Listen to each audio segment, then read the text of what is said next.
It's time for Stepping Out with D.Lashay and street reporter Everett Anderson. Stepping Out, the show that encourages you to step out of the box of ordinary and into the extraordinary. Stepping out of the box into a life of liberty and rejuvenation. And now, here's your host of Stepping Out, D.Lashay. Hello everyone, I am D.Lashay and welcome to Stepping Out. Today we will talk about a subject that will hit home for many of us. Everyone knows a friend or family member who has battled with drug addiction. A lot of times when we think of drug addiction, we think of illegal drugs such as cocaine, marijuana, heroin, only to name a few.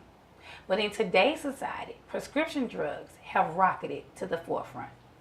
Today's guest will tell how he fell into the trap of using and how he found the strength to pick himself up after hitting rock bottom, only to triumph over drug addiction. We have with us here today Mr. Melvin Skates. Hello, Melvin. How are you doing? How are you doing, Demetrius? Good. So tell us, when did you start using drugs?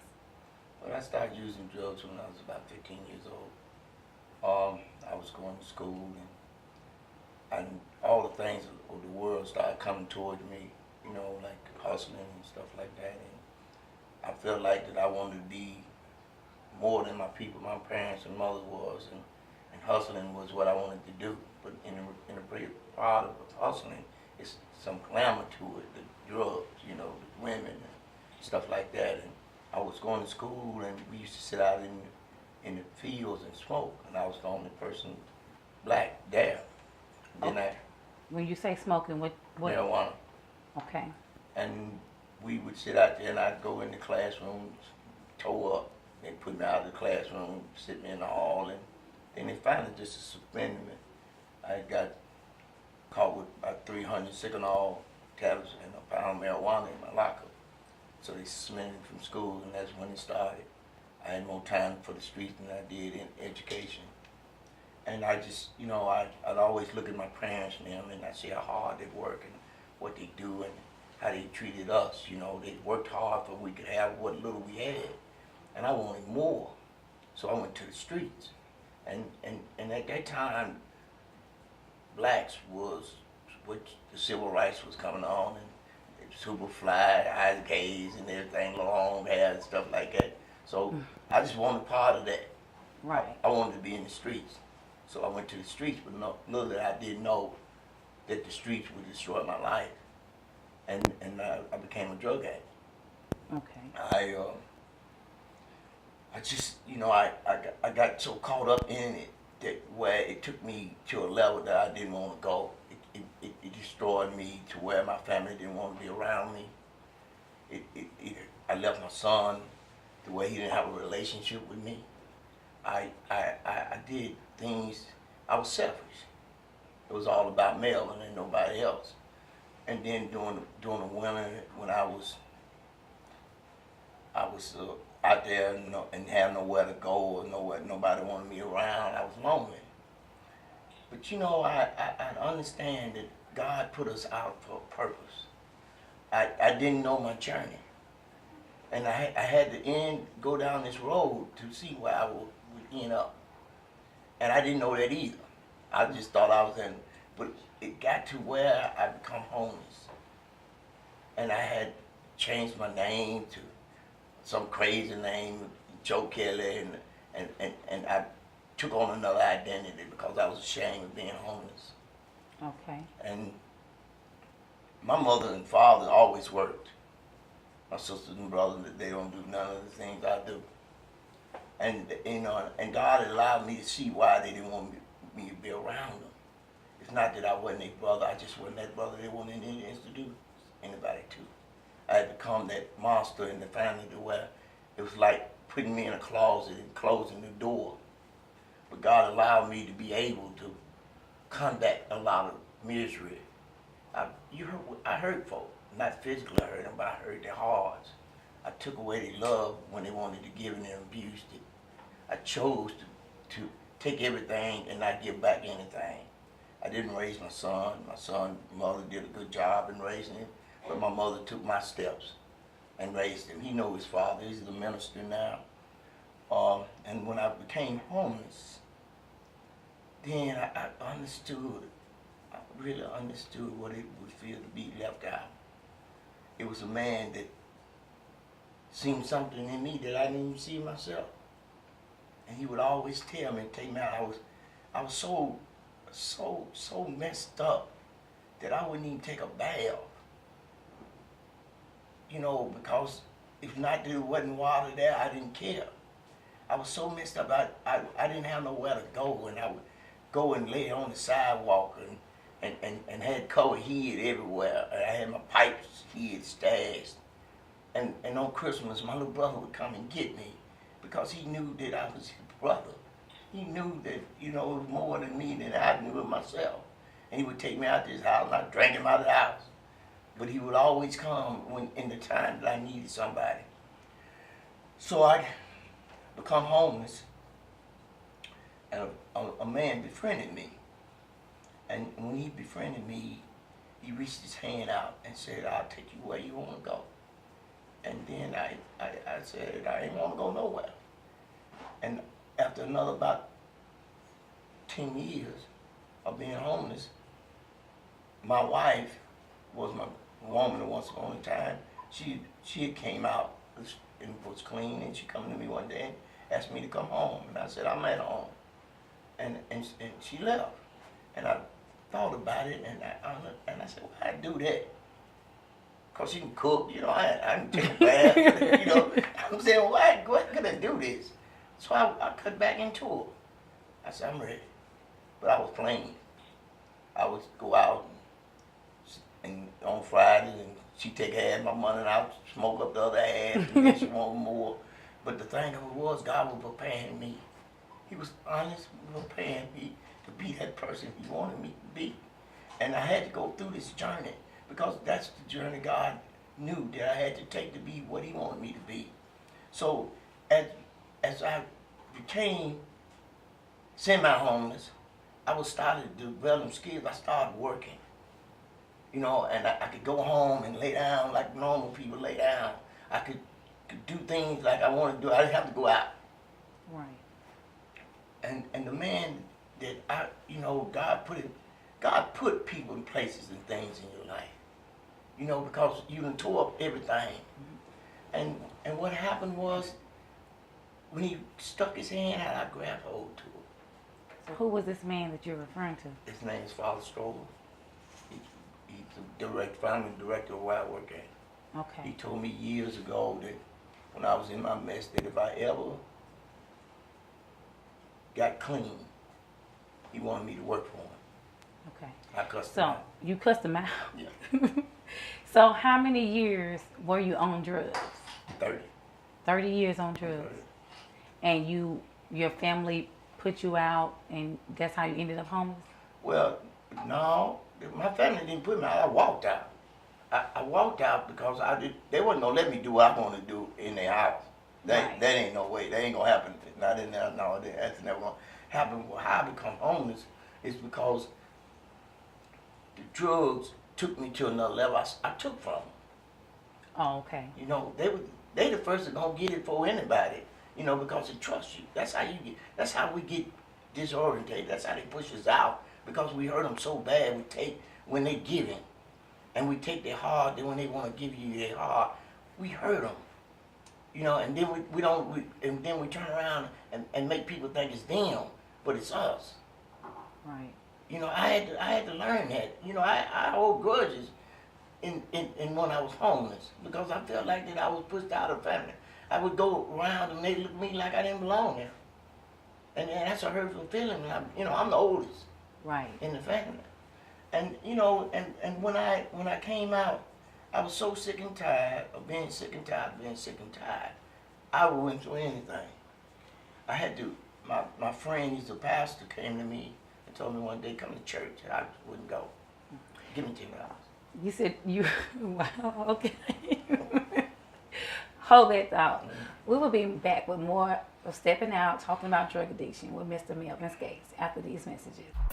We live in a world where no one wants to be a loser. But what happens when losing means winning? What are we referring to, you ask? We are talking about inches. Yes, losing inches and shaping your body.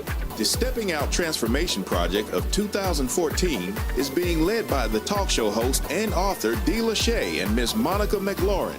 We invite you to join our team as we get healthy and shed off inches off our waist, our hips, arms, and every area that fat likes to tuck in and take up residence.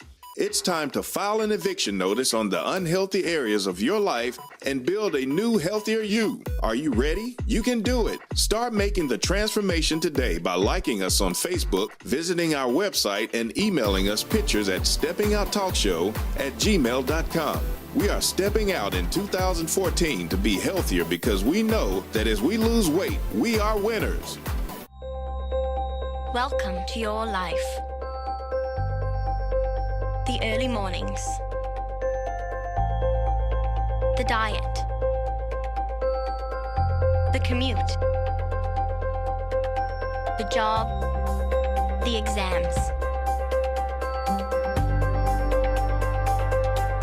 The lunch hour. The best intentions. Welcome to the one small change that changes everything.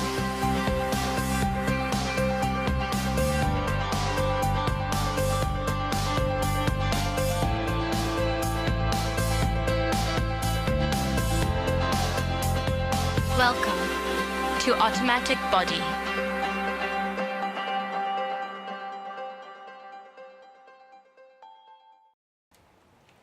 Welcome back to Stepping Out. We're still here talking with Melvin about drug addiction. So Melvin, tell us, at what point did you feel like you need to quit? What was your breaking point? Well, it was really two things, but the most important thing that I actually destroyed my life. And you know, people look at you, you can feel them. And you know, and I wasn't that person that my mother had. You know, I was terrible. You know, I was funky, I was nasty, I was all kind of things that normal people wouldn't understand. Right. You know, because in the actual where I was living at, that was acceptable. You know, people don't know how you feel. People can't understand how you feel. People don't know how I cry. Right. But at the same time I was crying, I could go back in the times when my mother would have to stand up for me with my brothers and sisters and them because she paid more attention to me. And the only reason she done that because I was the only one that was in need. And they couldn't understand it. And when I got homeless, I didn't have nobody. After she passed away, I wasn't even allowed in the house. So, you know, that was a big toll. But when I got to hit rock bottom when you have to stand in line to eat and you have to wait on people to serve you whatever they had left over. You know, that's when you got to understand that there's more in life. And God allowed me to see that. I was truly ready. I stayed in a dark room listening to gospel tape that my wife had provided for me because I couldn't come out. Because if I came out, I had to go use. And I was so tired of being sick and tired, I just couldn't do it no more. So when I realized that God was in my life, then I knew then I was ready. I knew then that I was going to be the man that I was supposed to be. I knew my journey because I had walked through it. I was like Saul changing into Paul. I had went down that Damascus road. I felt it. I was blind, but now I can see. Now I have what everybody else have. I have me. I stand on me. I have a home, I have my wife, I have my job, I got my little business going. I got God provided, He done blessed me. But I had to go down Damascus road because that's the only way that I could complete my journey, that God could use me. I'm an ordained deacon in my church.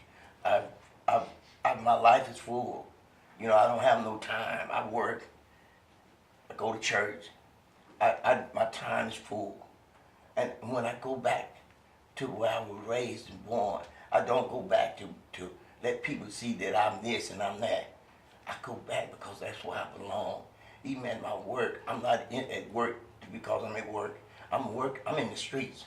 That's what God provided me. He took me back to the streets. I provide for my family, but I also help people. I also let them understand that there is hope. The dream is never gone. I made it to the mountain.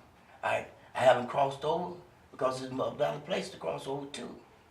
But that's what made me stop. If you can imagine how people cry, people always use this word, where he's able to go to work. They don't understand. It is more about being rejected than about where I go to work at or I can provide for a living. It's about being accepted. I was accepted in a place where other people wouldn't even go. People would laugh because I said that I don't like taking showers, or people would laugh because I was eating out of somebody else's plate. But that's the only thing was left for me to have. That's the only thing I put myself through. But even by that, God allowed me to survive. He showed me who He is. He made me who I am. I can say, how you like me now? Because I know that it was God that helped me. I know that man didn't help me. I've got connection of all people now.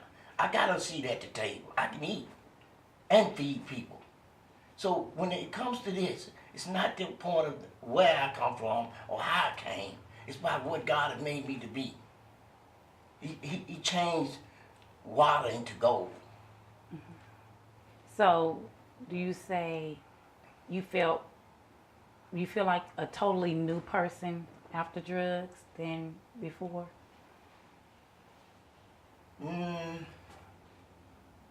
think I feel like who I should have been, or who I was all the time.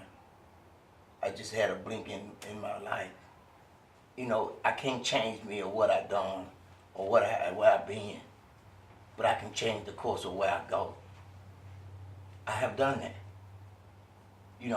We talk about a new person. I'm the same person I was when I was using. The only thing separating me, I don't use anymore. And that's the bottom line.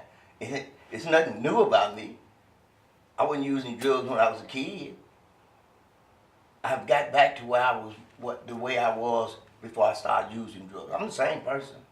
I'm still a hustler. I still want money. Right. So your family, did you reconnect with them? Did you rebuild those relationships that were broken with your family? Well, you know what? That's a good question, but let me answer it this way. Like I said, it wasn't that I wasn't a brother. As soon as they seen, I didn't go around talking about I'm clean. I've been clean this many times. They come back to me because they seen the brother that I was. My first phone I got, my sister hadn't talked to me in 20 years because I pawned a typewriter. Then I sold a typewriter. And she didn't even mother a word. And she come to me and said, I'm going to help you. Here, I got a phone. Sprint, top of the line. I ain't paid nothing for 3 years. My brother always been there, but on the basis that he lived so far out, he knew I wasn't going to come out there and live with him because I couldn't get to no liquor store. And when I was ordained and when I got married, all this hooked up together. I don't have to march around with a sign on my neck and I'm clean because the love is always there. Them people been hurt. I hurt them. I hurt them because I was so selfish. And when God had relieved me of that pain that I had, it relieved them of the pain they had of me. Because they know I'm their brother. And I always they're always my sister. I could never just understand how I put myself in a position to lose everything. And the day I look in the sky and I look up because my mama was a praying warrior. And people come to me when she died, and they knew me and I didn't know them. They understood that when my mother prayed through. And now I'm clean. And the only thing that hurts me so bad that I couldn't let her see me now. It's no joke with this. This is serious. People put people aside. It's in everybody's family. But you don't understand it because you don't know. You don't know how I cry. I cry today with joy. I'm not crying because I'm sad. I'm not crying because I'm sad. I'm crying because of the joy God has allowed me to be. I know where I'm at now. I know where I'm going. I'm going to heaven. And I hope I take my money with me. Now, you can't take your money with you. You can't take your money with you. But I'm just saying, but that's where my life is. Okay. Thank you so much. We'll be back after this message. We will step out to the streets with Everett Anderson. We're going to see if we can actually find some more people back here. We got a gentleman here walking up on the alley here. Excuse me, sir. Just chilling. Yeah. Hey, What's going on, man? you mind if I get a moment of your time? Oh, yeah, cool, bro. What's going on? What's up? Hey, well, this is I'm Everett Anderson. We were stepping out on location, and we actually the title of the day was about drug addiction, and I actually want to know, have any of your family members been affected by drug addiction? Have you been, affected by drug addiction? What you got to say about that? Yeah, me personally, I used to smoke a little weed, whatever, but really, the most thing that I had to deal with was losing my mom over drugs. Yeah, my mother overdosed, about 6-7 years ago, and it was a strong thing to deal with for a long time. I was embarrassed because there was times where I used to drive right down Jefferson Street and just ride right past her, and it was very tough to deal with that situation, that issue. But then, the more and more I realized the God in me, I said, I need to try to help. Help, my mom, because she's my mom. She birthed me, she had me. And so the last 3 months of her life, she told me everything that she was dealing with, from brothers and uncles raping her, being left out, abandoned in the woods, just everything, how she was treated just from a child growing all the way up, how her mom sent her out in the streets to prostitute to make money to try to feed the family. So my mother really truly suffered from drugs.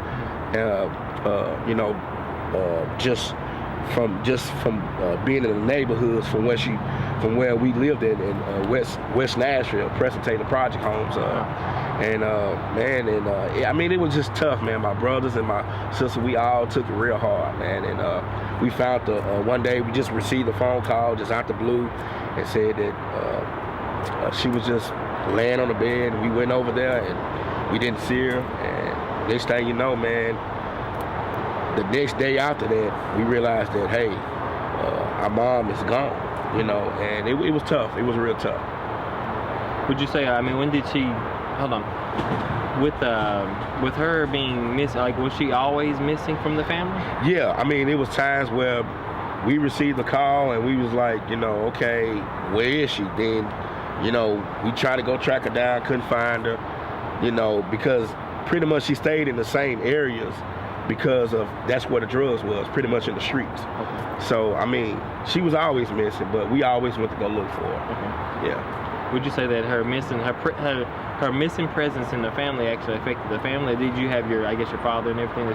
Oh no, it affected all of us. And my father really wasn't in the picture in terms of being in a relationship with my mom. It was just, my mom missing. And we could never find her. So pretty much we always would receive phone calls. She's here, she's there. The last phone call was unfortunate.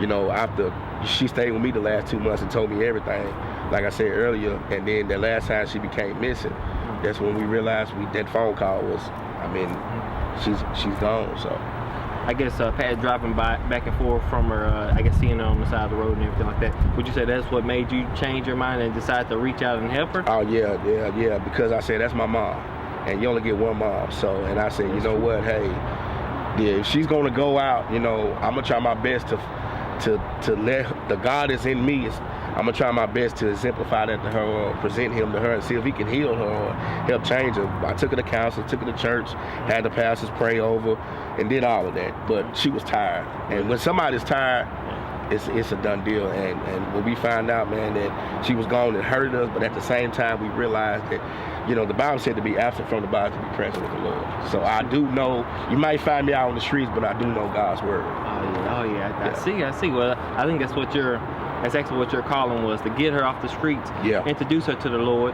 And now that once you did that, he said, it's time for her to come home with me. Oh yeah. That's why you no were more there. suffer. You did that. So this is Everett Anderson on location, stepping out. Thank you for giving me a minute. Appreciate having me. I'll see you later. All right. Back to you at the studio. Yeah. Watching a loved one destroy themselves in any way can tear a family apart. Children of addicts go without sufficient attention or support, leading to resentment from family members who bear the burden of the addict's responsibilities. On the other hand, we don't know why some are pushed to drug addiction. What is known is that only when an addict is ready for change could recovery even be a possibility. The heated arguments and sometimes physical fights as others who love the addicts lash out become null and void. Recovery is a personal decision, and until your loved one decides, there will be no end to the cycle. Until the next time, I am D.Lashay, and this is Steppin' Out.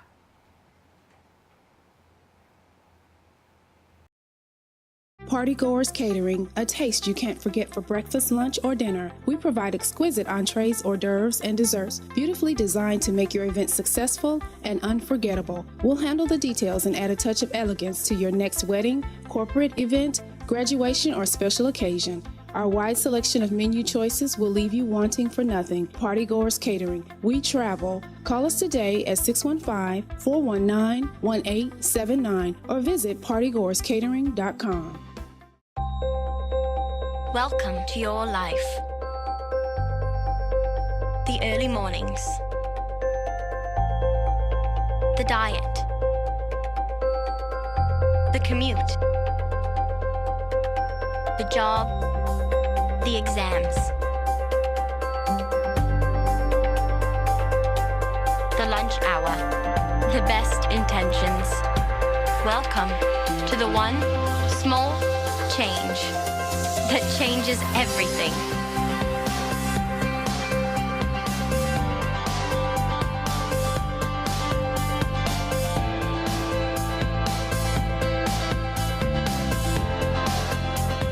Welcome to Automatic Body.